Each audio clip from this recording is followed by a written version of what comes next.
What's up, everybody? Welcome to episode 4 of our podcast. We're your hosts. I'm Niall. I'm Austin, and we're so sorry. So, just a couple quick announcements. We've been working on some other side projects recently. As a lot of you already know, both Austin and I collectively and separately have our own music projects. Austin does his own thing, I do my own thing, and then we both do this podcast here as well. But I just wanted to let everyone know that in the upcoming weeks and couple months or so, I've got a couple projects that are going to be getting released on all the major streaming platforms. And I've already got about 5 or 6 songs that are already released if anyone wants to check my music out. I'm on all the streaming platforms under Niall Blaine, or I'm on Instagram at DJ Niall Blaine. And I'll also be linking my artist social media accounts through our link in our bio on Instagram for the We're So Sorry podcast Instagram. All right. Well, as he said earlier, we both do music and stuff like that. We actually just finished one of my songs. It'll be under The Paralytic is my artist name, my stage name, whatever it is you want to call it. We've been working on quite a few other songs and stuff like that. It'll be on all platforms. I've got a couple other songs on there too. I've got 2 already released. This new one will be called Anxious, and it comes out on the 4th of next month. So make sure to give it a listen if you want. I mean, I guess I can't really make you, but I can. Well, and he won't be sorry about it either. But I'd really appreciate if you go give it a listen. Just a little shameless plug. You know how it goes. Much appreciated. Mm-hmm. And on top of that, we still very much appreciate all of the kind words from last week's episode and so on, all the way back from the very first episode. Been hearing a lot of good things from the listeners, and we've been getting a couple suggestions that we're going to try to start integrating here, starting even today and within the next couple episodes. And so with that, I think we can go ahead and jump into today's topic. So today we're just going to be talking a little bit about, I think a good way to generalize it is more or less human mannerisms and how the way we act, if left unchecked, can actually cause us to lead to an end of the human race, more or less in general. Because, we were talking about the end of the world just a little while before we actually started the podcast. So, and in that, how our own mistakes and stuff like that lead to our own downfall, kind of a thing. If that's kind of where you're going with that, I believe. Yeah. It's like you are your biggest threat, similar to what we talked about in last week's episode. Essentially, if we had to sum up what we talked about, it's more or less like saying you are the most unchecked person in your inner circle. You judge all those around you, but the last person you're going to question is yourself. And so because of that, that's why I feel as though people are a lot more likely to be rash and think that they are correct in things that they do. But then if someone else were to do the exact same thing they did, and I've actually got a couple examples of people that have done that where they will do something and justify it, but then someone else or even I will do the same thing, and then they don't want to justify it to me. And I think that just says a lot about how, if left unchecked, you can really lead yourself down the wrong path. With that, I think that shows itself in a lot of areas of life today. People always say that history repeats itself, and I think that that's true. And I think there's a saying I've heard before where it's similar to saying that history repeats itself. It's something along the lines of, it's like hearing the same story, but with an accent on it. Like, for example, like something drastic. You could think of the Holocaust in World War II. Just because something like that exactly to a T hasn't happened again doesn't mean that there aren't other things. It doesn't mean that it won't. Right, it doesn't mean that it won't, first of all. And second of all, it doesn't mean that things like oppression in general can be this. It's a similar thing. It's just, in a different shade. It's just being looked at a different way. And on top of that, I think something that we've talked about before, there was a hypothetical that I asked Austin at one point, and it was, if you were chosen to flip a coin, and if you flipped heads, you ended world hunger, but if you flipped tails, half the world died. And the question was... Either way, you end world hunger. Either way, either way. But we were talking about whether or not it is humane or if it makes you a bad person to flip the coin or to refuse to flip the coin. Because if you choose to flip the coin, you're accepting the fact that you might kill half the people on the planet. But then if you don't flip the coin, someone could say that you're a bad person for not even trying to end world hunger. But then if you flip the coin and you land on the side that means that half people die, well, then you're also a bad person. So there's really no way out of it unless you decide to do it in flip heads. It's this really interesting question that we talked about at one point. Yeah, the only way out of it is to flip it and get heads. Yeah. Other than that, you're always going to have opposition. But the point I'm trying to make with that is that we were talking about the ethics of that question and what would make someone a good or bad person depending on what they did. And there are certain ways to justify it. I feel like some cultures would justify certain things over another. Well, the thing was, we never really had an answer for it. Yeah, because this is something that we talked about before. Whether someone's innately good or innately bad, or if someone is good or bad for doing something, there is no right or wrong answer necessarily. It's all in the eye of the beholder. Yes, it's all about your perspective. And I think it's all about your perspective. Whatever. And I think that's actually something that we discovered then too. And did you just have a small epiphany there? Yeah, a little bit. It reminds me about something that Austin and I have talked about a lot, and it's this 3-step kind of approach to figure out how to judge someone's character. And the 3 steps are their intention, their perception, and their subjection. And Austin's sitting over there laughing because there's a lot of memories about this topic. There's a lot about this topic. And we applied it to a lot of things. Like, for example, I think a lot of people know about Thanos from the Marvel movies. That was an example that we used. It's funny, and I'm so sorry, but that's an example we used. Like, you're not Thanos. Sorry. Let's break this down real quick. So, intention, perception, and subjection. Your intention is what you plan to achieve when you start an action or you instigate a plan, and what is your end goal. Then your perception is the way that you view that thing and how you justify whether that thing is right or wrong, good or bad, ethical or unethical. And then your subjection is the things that you've been subjected to that alter and change the previous to your intention and perception. Because if you are exposed to things that are too far negative or too far positive, or like the culture that you grow up in and so on, that can change the way that you view your intention and your perception as well.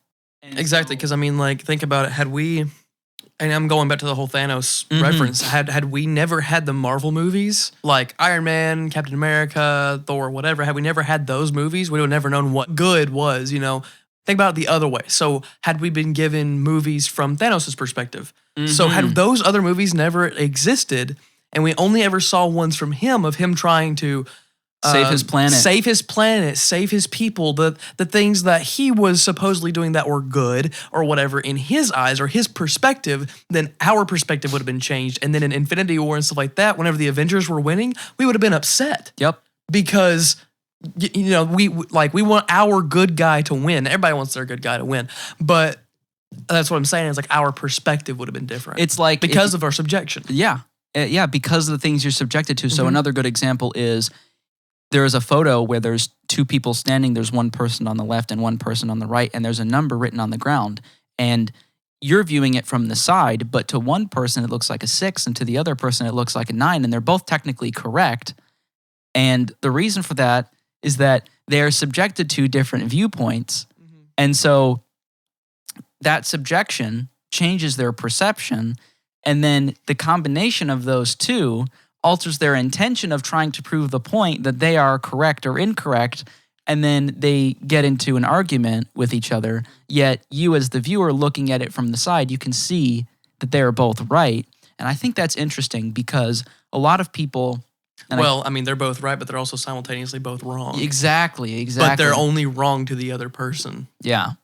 Because that, specifically with a 6 or a 9, it has to be specified which one it is. Right. Usually there's like a line under it. Yeah. Yeah.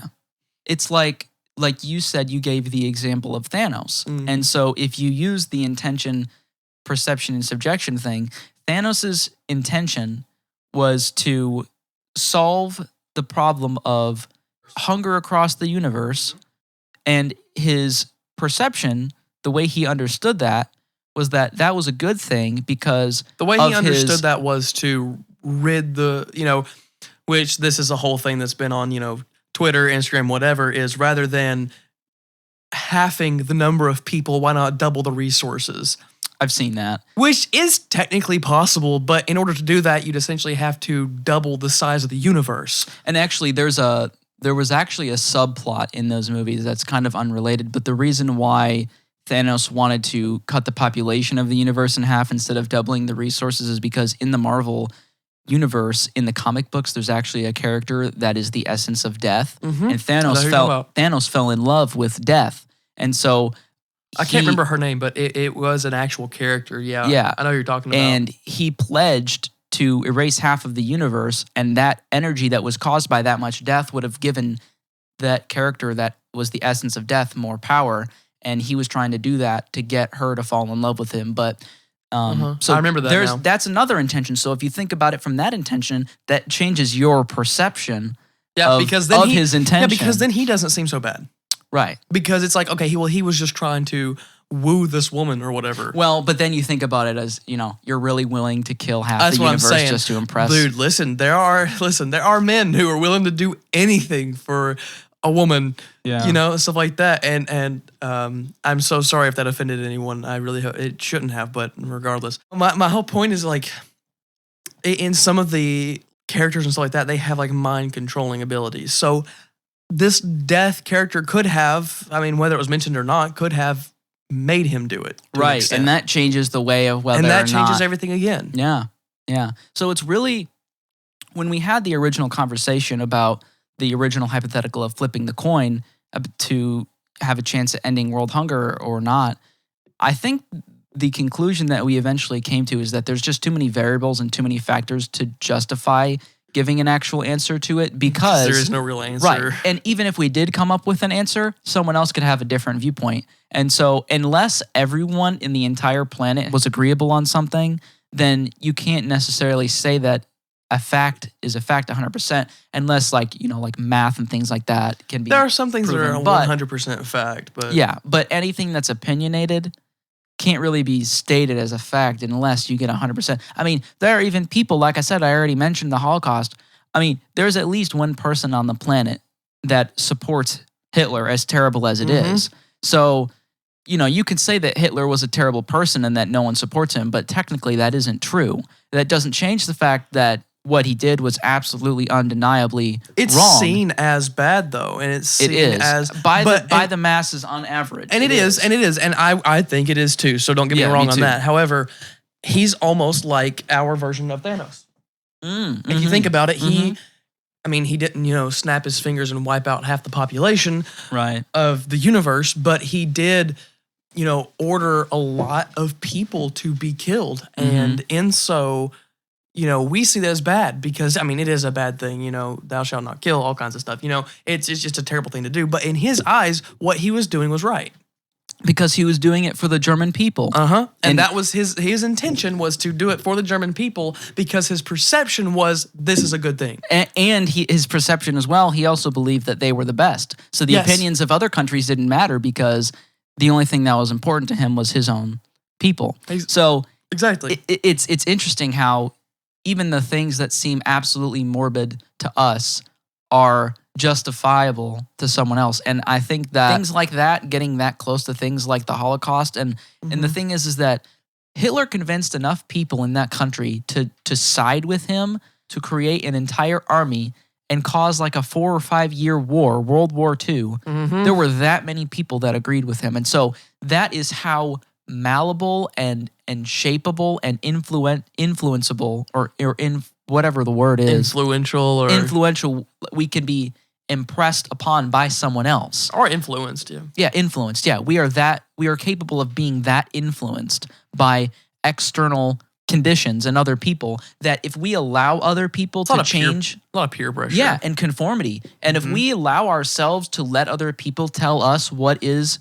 right or wrong, we are going to essentially warp our viewpoint. And it's hard to even tell, like, for example, like, there are some cases where right or wrong is right or wrong. It's a factual thing. It's not because, like, dude, killing somebody, that's wrong. Okay, no matter the context. But see, now here's the thing: somebody else could argue, well, what if you're in a war, right? Or what if you're defending your home? Mhm. You know, whatever the case is, killing somebody is still wrong and it's still the last resort. And there's not really any exception for that. However, there are some cases where it has to be done. Mhm. Like I said just a minute ago, like in a war, if it's in an all-out war situation, it's essentially it's either you or me, and I want it to be me that survives. And I'm not literally talking about, you know, me and you, but like in a war situation, you know, somebody has to die for the war to end. But there's that, and then there's like, you know, defending your home, stuff like that. You know, if you have to kill somebody who's threatening the lives of your family. I think this is a perfect example, Eddie, because you mentioned war. Mm-hmm. And so let's try to use this intention, perception, and subjection thing with this hypothetical thing that I'm about to set up here. So, like I said, you mentioned war, and let's take a trip back to this guy right here. We have a little guy sitting here on our shelf. It's a little foam Abe Lincoln. We call him Babe Lincoln. And Stress Abe. yeah, stress Abe. He's like, you know, you can squish him when you're stressed and whatever. Anyway, let's go back to around the time of Abraham Lincoln's presidency, around the time of the Civil War. I'm from Chicago, and you are from Tennessee. So, technically, we would have been fighting against each other in the war. We could have. Most likely than not, we would have been fighting against each other. Now, regardless of Just because of where we were from. just because We of could have where the we were same from, views, yeah. exactly right, and that's the point I'm trying to make. It's crazy how, you know, you just go back a couple generations, and someone as close to me as you could be on a complete opposite side of me. Even if you had similar views, you would have been most likely drafted by the Confederacy and is more or less essentially forced to fight unless you defected. But let's just say you chose to fight. There were a lot of people that didn't agree with slavery that fought, and there were a lot of people that did agree with slavery that fought for the North even. So it wasn't always so much about the opinion of... It was just where you were at. It was just where you were at. I mean, and there that were was brothers the deciding fighting against factor. brothers and stuff like that exactly. too. Oh, yeah. Exactly. And so in that case, my intention or your intention, like you just said, your intention wouldn't have been to kill me and for me to kill you. Your intention was to probably just survive and just get the heck out of the war. Yep. But in order to do that, you have to resort to ending the life of the person closest to you just because of the region where they lived in the country at the time. Yeah. And that, I think that's a good example of how easily manipulated we can be by governments or society. Or just people in general. Just people in general. And I want to just make a little note here. I want to go ahead and say that we're so sorry because that was a lot of information, a lot at once. And I was specifically thinking about this earlier because we were talking about the intention, perception, and subjection. And I know that whenever me and you first started talking about it, it took me a while to really grasp that concept and took me a while to fully understand what exactly it was that we were talking about. And I'm not saying that nobody else is, but I am saying that there was a point where you were talking and I was listening and I was just trying to think and trying to put it all together. Now, I was able to put it all together, but it was kind of difficult for me to. So I just want to go ahead and say that we're so sorry. I'm so sorry. And Niall's so sorry. I'm so sorry because, you know, we talk about stuff like this and it can get a little bit complicated sometimes. So, you know, if you can stick with it, I mean, eventually you'll grab an understanding of it, you know, re-listen to it, whatever. Yeah. It helps us out anyway. But I mean, even just to help the people listening, essentially what we're doing, we're taking those 3 attributes of a person. Their intention is, you know, what they plan to achieve. Their perception is the way that they view it. And their subjection is the things that have happened to them that they have been subject to that change the way that they perceive things. And then it alters the things that they intend to achieve. You can use it in all kinds of things. But in a sense, and the way that we're looking at it is it a deciding factor as to who is good and who is bad? Right. Yeah. And in a sense. But I mean, even then, that's all just based off of our perception. Right, exactly. We are just then using our perception from the things we've been subjected to then evaluate someone else's intention based off of their perception and their subjection. So it kind of creates this paradoxical type of thing. But more or less, we're just trying to approach situations with as much of a level playing field as possible. We're trying to view things from an equal perspective and not let our subjection and our perception influence us in a way that would be, I don't know the phrase, but not biased. Right, yeah, in a way that would not be biased. That's kind of how we're trying to look at it. But I mean, even then, if you take away all bias, then everyone is good. Or everyone is bad. Well, I mean, but see, here's the thing. Without having bias, I guess nothing is really ever good or bad. Because if you take out bias in its whole, everything's just always neutral. Right. Because if you have no opinion on whether Hitler was a good or bad person, like just as straight and blank as it gets, was Hitler a good or a bad person? If you have no opinion on that, then you just don't have an opinion on it. There's no bias. You're not really using your perception, subjection, or even your own intention. You're not intending to look at them in any specific way, so you have no reason to look at them any differently.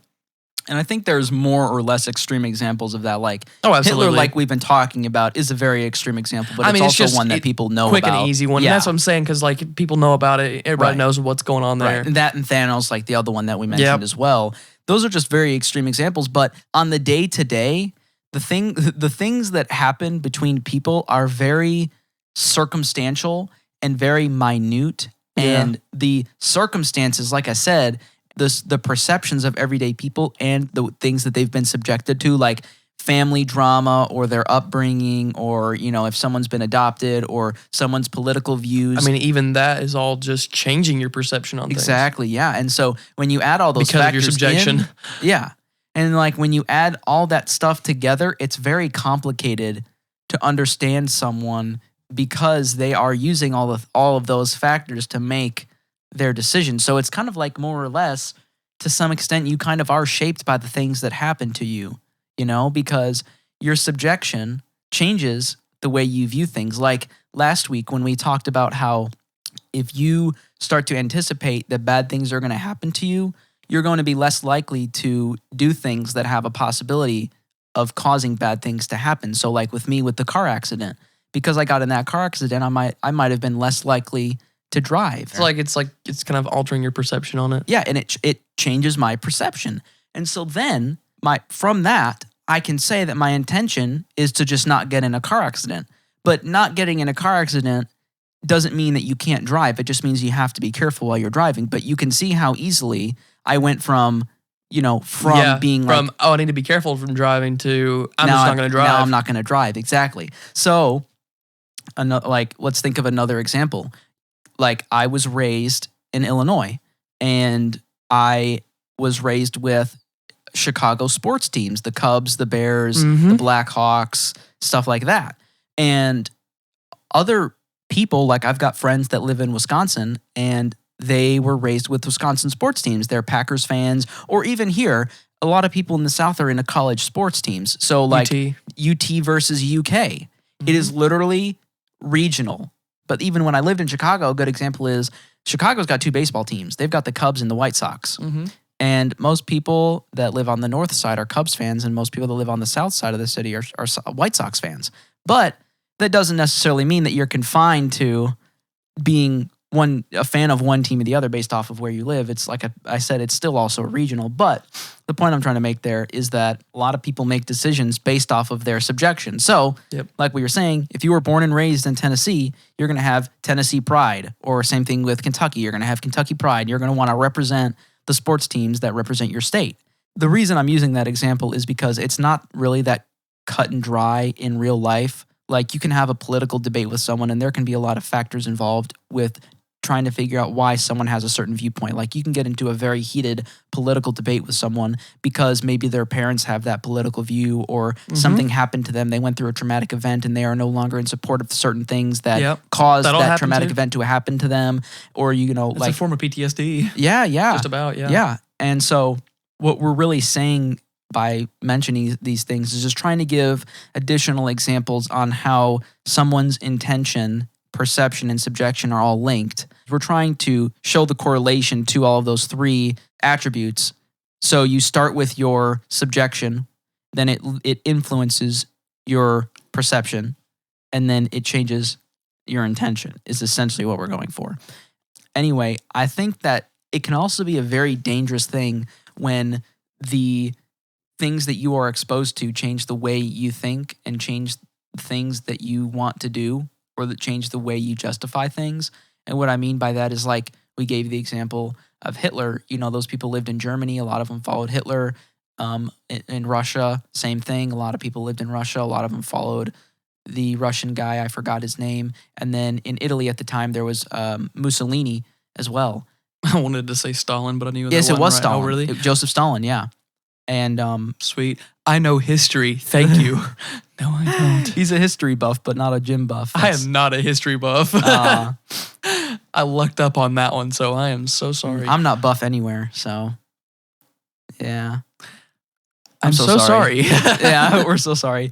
Anyway, really, I think that's dangerous because I don't think people are aware that that is what happens. Like, I don't think that people are aware that something that happened to them when they were 6 years old is the reason that they no longer want to walk down the street past sunset or things like that. You know what I'm saying? And so There's some of those memories that just don't, that Right. they're like locked away. yeah, You know, like there's things that I may have went through as a kid too. I've got things that like cause me certain anxieties and certain things I just don't want to do because of reasons I can't explain. But that could be something that happened to me as a child who, you know, went through this experience or whatever and now just can't do that anymore. It's like a subconscious like right. memory, which actually I kind of have an example for this. But now in this case, I actually do have memories from it. So, you know, those like thief detectors or metal detectors, whatever they are at shopping outlets and stuff like that. You walk Yeah. through them and if you stole something, they'll go off. Oh my gosh, I might have a story too. Listen, Continue, I go. get anxiety going through those. And even going in, I just have this like kind of nervous chill. Interesting. And then like I can kind of ignore it for the most part, but then walking back out, as soon as I walk back out, I turn around and make sure it's not going off. But now the reason being, and I know the reason being for this one, it's gone off for my mom multiple times, and she never steals anything, at least not to my knowledge, but like she'll have something in her purse or something like something metal in her purse that will just so happen to set off the alarm. Interesting. Or sometimes she won't even have a purse. It'll just go off while she's walking through it. I do not know why, but I have seen her out of more people in my life set off one of them for not doing anything. I've seen people like managers and stuff, like especially if she walked in there, didn't buy anything and walked back out, they'll come over there and be like, you know, can we look through your purse? Stuff like that. And they'll look through her purse, whatever, and she's good to go because she didn't steal anything. But then, you know, there's other times they're like, okay, we know you didn't steal anything. You've got your receipt and everything. I don't know why it is. You're good. Just go ahead. And sometimes they'll go off and they'll just go ahead and just be like that because sometimes they're just not functioning correctly. They've got something going on with them. But I have the strangest anxiety from that because, and this is a funny thing too, I was in Middlesboro the other day, Middlesboro, Kentucky, and I was at the mall down there and I had went into, was it Rue 21 that's down there? Yeah. I had went to Rue 21. And I walked back out, and there was this other couple or something in there. They had checked out or whatever, and they were walking behind us, me and my girlfriend. And we get out of the store or whatever, and as we're walking down, I hear it go off, and I immediately turn around, and it was that other couple walking through it. And they just kind of kept going because the, you know, store person or whatever just kind of told them to keep going because nothing was, you know, they didn't actually steal anything. But I started freaking out and I was like 50 feet away from it. Oh my gosh. You know, stuff like that. Stuff like I had experiences with that thing as a kid or with those things as a kid. It got locked in my brain. And now as an adult, I'm walking through them thinking, did I do something wrong? Right. Knowing I didn't. Right. Did I do something wrong? I'm the same way at airport security. Interesting. I think I watched my dad get pat down one time when I was a kid. It has actually went off for me before, the airport security things. Yeah. Because, well, my belt buckle right now is a very large piece of metal. Well, I would consider it a decently large piece of metal. But I've had metal on me before, you know, like whether it be my belt that I forgot to take off or a necklace that I forgot to take off or whatever it was. I've had them go off before and they're like, hey, can you step back? You know, it's here, take this off or whatever and try it again. And I'm just freaking out while it's going on. TSA can be tough sometimes. TSA is insane. I'm just like, you know what? Let me Please just don't kill me. Yeah, just don't kill me. And sometimes I just want to walk up and just take all my clothes off and just walk through it just so I can be like, you know, I'm not carrying anything on me. Right. You know, and I mean, that's a joke and I'm so sorry you had to hear that. But that's what it feels like sometimes. Like I feel like if I just did that, it would solve all my problems. Right. But yeah, those are both. I'm sorry, you were going to have a story or Those something are all too. good points. Well, I was going to say when I was a kid, I believe I was in Morristown or Middlesboro, and I grabbed a DVD that I wanted to show to my grandfather who was standing outside of the store. So I decided to walk out of the store with the DVD, and it went off, and then the cops showed up in the mall and stuff like that. The cops showed up? Yeah, the mall police or whatever. Paul Blart showed up. Paul Blart, mall cop. Mall You said you were in Morristown?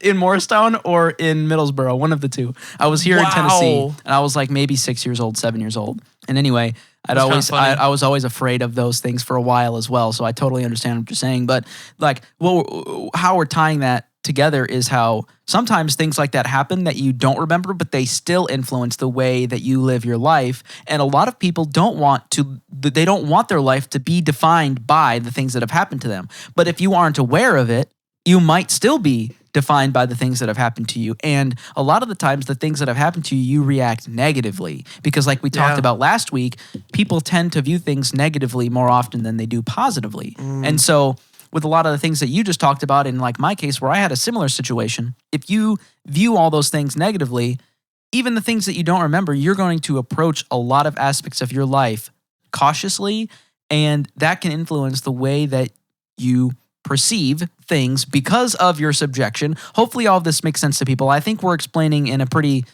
clear-cut way. I think fairly clear. It's relatively easy to follow. But we gave some things that we were subjected to, and we're talking about you gave good examples on how that changed your perception. Yep. And so now your intention is to not have that happen anymore. Yep. You see what I'm saying? And so anyways. Very good. Yeah.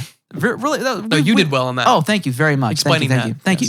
And so the point we're trying to make, though, like I've said a couple times now, that is what happens on a day-to-day basis in our lives. We just aren't aware of it. So it's very difficult to trace back all the things that have happened to us to try to figure out and understand why we're making the decisions that we are.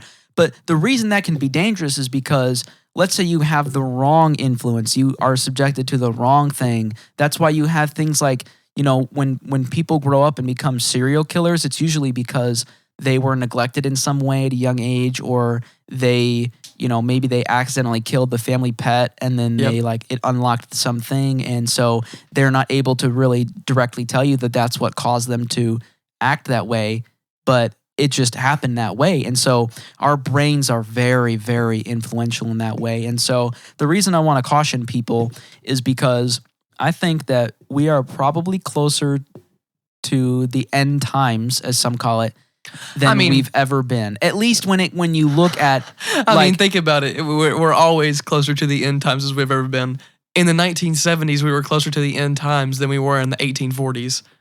That's fair. Because it's like right now, I'm 19. I'll be 20 in a couple of months. I'm closer to my death than I was yesterday. Okay, that's fair. That's a fair point. That's a good point. But what I mean by that is, you look at a lot of society and, people care about politics more than they care about schooling for, unprivileged people. And I could go on and on. But there's a lot. There's a lot. And the thing that I was mentioning to Austin before we started the recording, I actually had a conversation with someone else the other day. We were talking about all the things that we as a species have achieved over the course of our existence. We built the pyramids. We got running water, like the Romans were one of the first civilizations to have running water. Yeah. We created gunpowder. The Chinese, they made the gunpowder stuff. We have created democracy all the way back from the Greeks to now modern day. We've got all the government and all that stuff.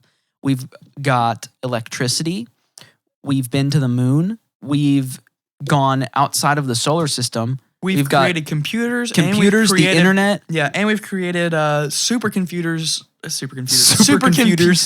I'm so sorry. We've created supercomputers that are accessible to us at all times, that are in our hands and in our pockets at all times, which is literally just our phones. Right.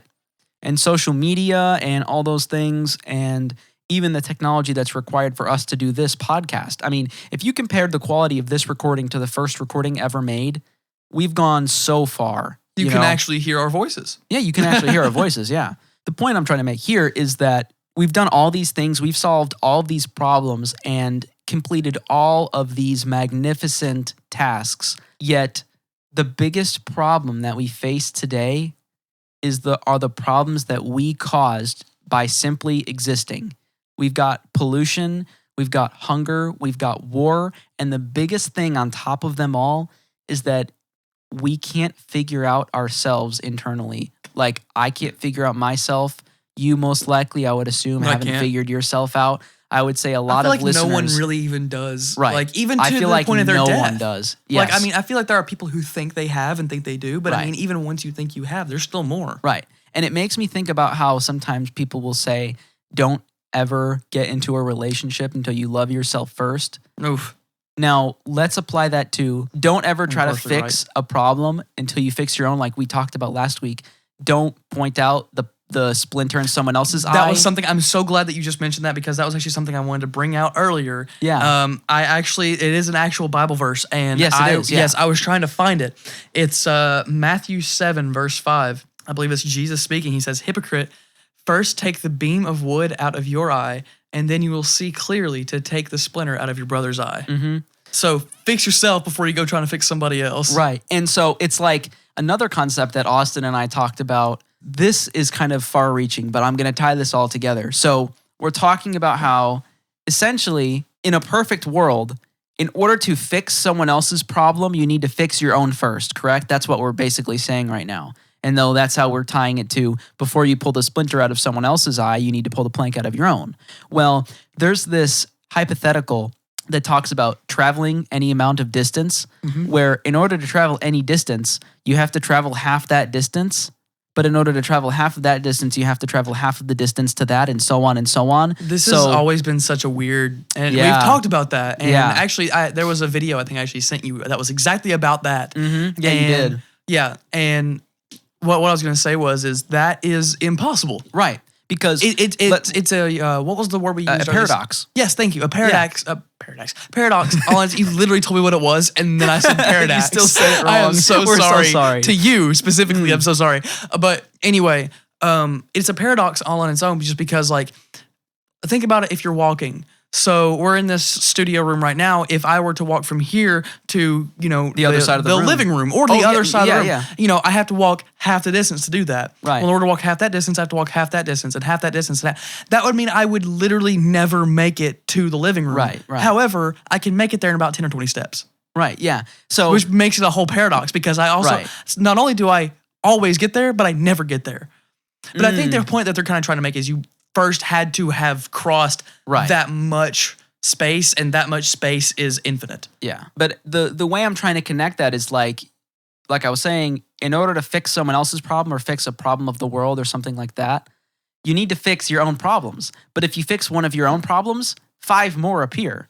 And then once you fix those 5 problems, and see, when you solve problems within yourself, you become more aware of the other problems that you have.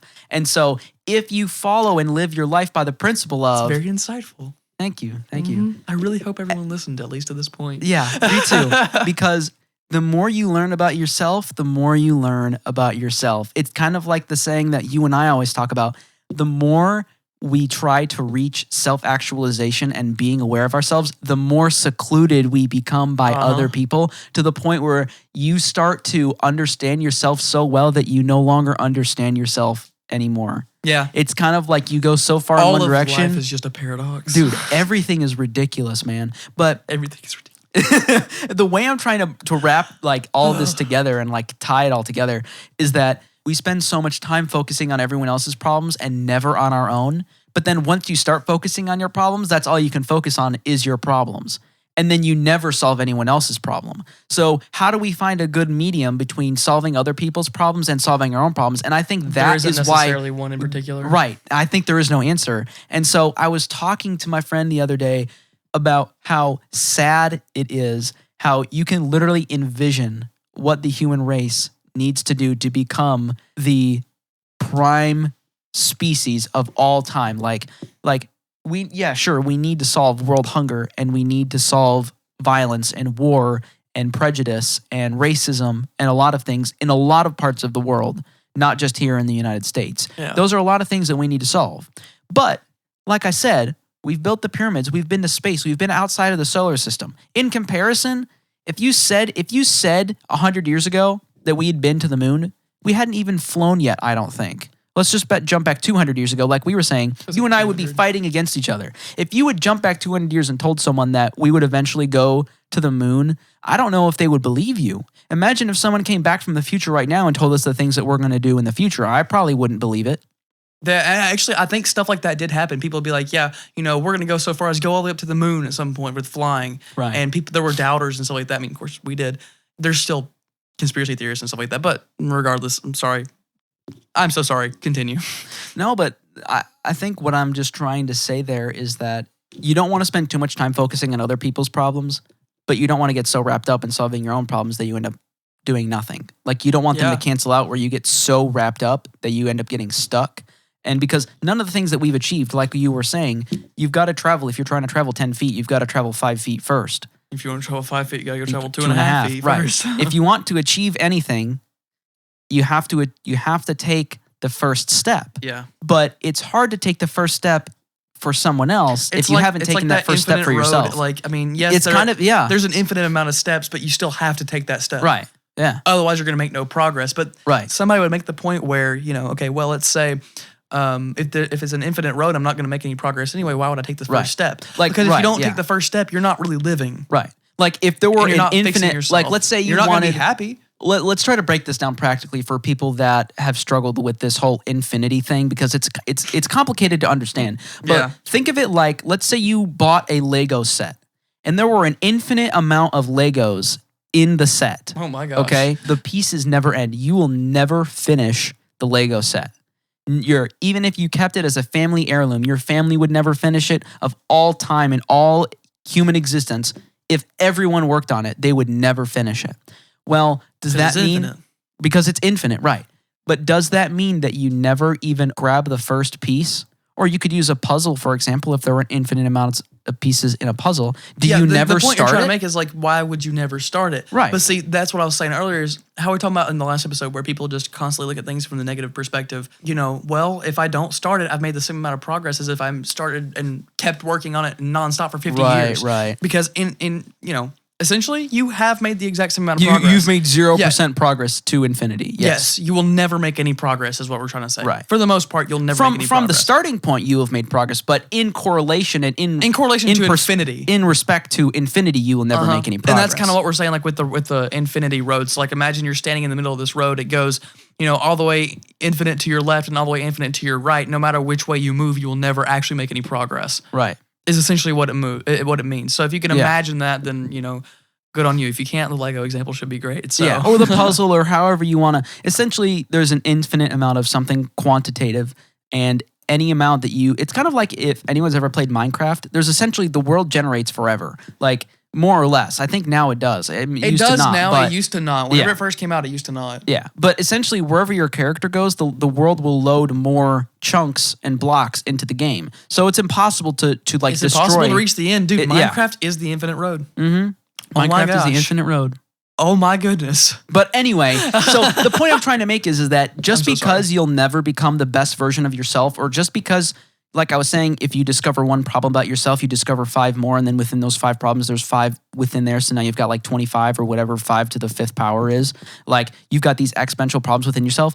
That doesn't mean you never start fixing problems within yourself, and it doesn't mean you never start helping other people or help the world solve their problems. Just because there was always going to be problems doesn't mean you don't start, is what I'm saying. Yep. But you have to be careful. Bringing this back to the intention, perception, and subjection thing, you have to be careful what you're being guided by and what you're deciding to solve and what you're deciding to spend your time with, or what you're deciding to, like what opinions you decide to have and things like that, because you can lead yourself down the wrong path. And if you lead yourself down the wrong infinite road, you are doomed. Imagine you get yourself into a mental state like someone becomes a psychopath, and they are stuck in this infinite amount of negativity and destructive thoughts that they can never escape from. Bro, that is terrifying. Negative infinity. Negative infinity would be absolutely terrifying, bro. I'm a partial math major, and I mean that anybody who's had anything up to calculus will know this, or even pre-cal, will know that there is infinity and negative infinity. There is negative infinity. If you've had up to algebra, you'll know that. But like, there is a negative infinity. Yeah. And I mean, there is a such thing as going down the wrong path. Mm-hmm. And you don't want to get stuck on that path because once you get stuck on it, no matter how many things you get through, there's an infinite amount to get through. So you'll never get out, And so I feel like that is kind of correlated to how, your subjection. Like you can't change what you're subjected to, but you need to realize that you can change what your perception of it is. Exactly. And what your intention and what your future intention will be. Exactly. But first, in order to do that, you have to recognize that you are being guided by your past subjections. And it's like how we said the first step to fixing a problem is knowing that there is one. Yep. Or what is it? Or acknowledging that there is one. Yep. Yeah. So it's kind of the same thing there. And so I think we'll go ahead and wrap this up here in a second. Probably a good idea, yeah. Essentially, to summarize, everyone that's still listening here, thank you so much for listening this far. Yes, thank you so much. Anyone that's listening right now, my advice for you is to think about the things that influence you in life, whether that is your family, whether it's social media, whether it is school, whether it is success, or work. It could even be your religion. You could take your religion in the wrong way. You could take your religion too seriously. It could be the regular media, the news. Think about anything that is influencing you and think about how it has affected the way that you view life. And really think about is that how I want to approach this? Is this how I want to feel about life? Is this how I want to spend the rest of my time between now and the time that I die, thinking this way? And your answer and what you should do is going to vary from person to person. It might mean you need to get therapy. It might mean you need to just read a couple self-help books. It might mean that you just need to go to church or talk with your priest or pastor. Or it might mean you just need to just take an afternoon to think about the things that you've done in life and where you want to end up. Realign your intention. Make your life intentional and make sure that you are trying to achieve the things that you want, and make sure you're not only achieving those things because other people have influenced you to want to achieve those things. Make sure it's what you want. And obviously, as I always say, make sure that is within certain moral and societal bounds. And obviously that's going to be very subjective, but use your moral compass. Make sure you really understand what's right and wrong. And there are some undeniables like, killing someone or, slandering someone or just having, malicious intent about a lot of things. But for the most part, I really think people need to evaluate their lives and evaluate the way that they approach things and make sure that they don't go down the wrong path. And so that really, we could even tie that into the podcast, because once you realize that, like we were saying, once you realize one thing about yourself, you realize 5 more, you will be so sorry to yourself. And I mean that genuinely. Like, I am so sorry to myself for the things that I've done in the past and the things that I should have realized, the lessons I should have learned. And even now, I'm sorry in the present, and I'm sorry for the things that I will realize in the future that I should know now. And that's actually kind of the whole aspect of the podcast. That is the whole podcast right there. That is why we apologize. Yep. That is the literal reason is why we say so sorry. Essentially taking the things that we've learned that we know now and talking about the things we should have known in the past. Yep. And then in the future, when we learn things in the future and talk about things in the future, we will be talking about things that we should know now that we don't. And we can't control that, but we are just trying our best. But which is why we have to apologize for it now. That's why we have to apologize. Because we're trying our best, but sometimes we mess up. Yep.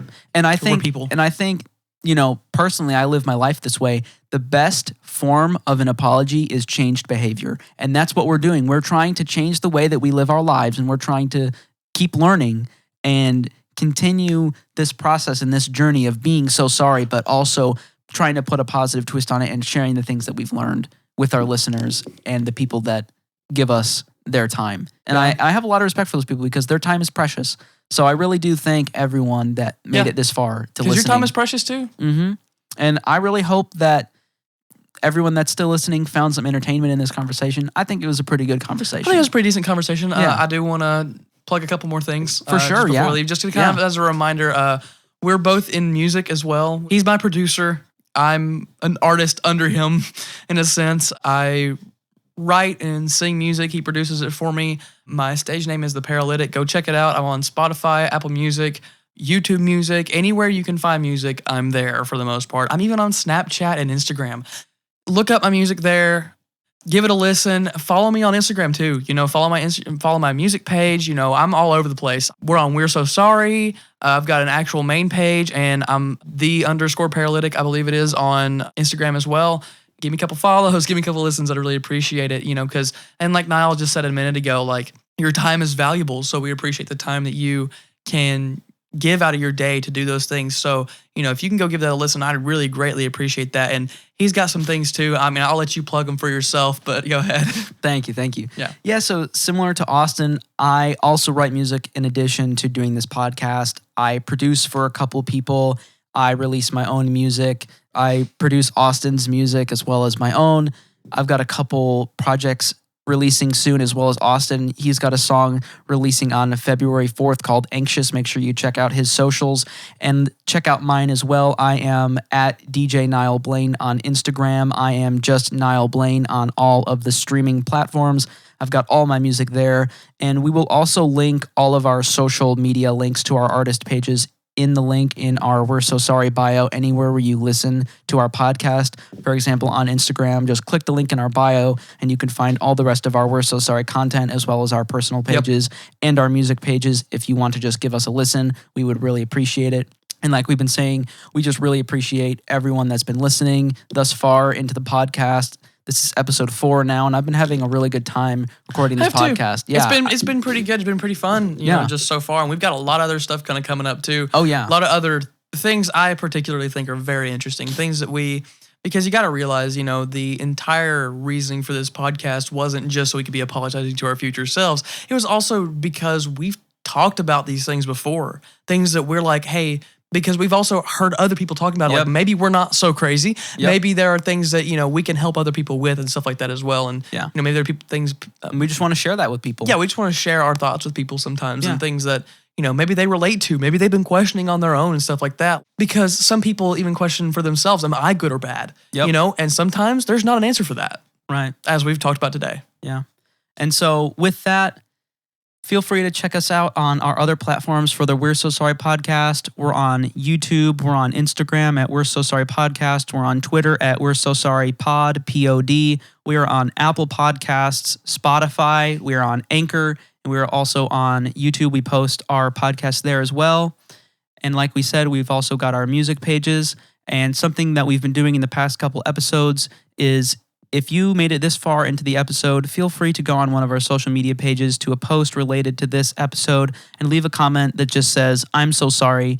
And in the future, anytime you feel like you need it, you can reply back to yourself and forgive yourself or whatever you need to do. It's kind of like re-apologize. It's like being your therapist through time, kind of doing similar things to what Austin and I are doing here on this podcast. We think it's just kind of a cool way to communicate to your future and past and present self. Feel free to do that. Just leave a comment anywhere you listen to this podcast and just say, I'm so sorry. With that, thank you guys for listening. As always, I'm Niall. And I'm Austin. And we're so sorry.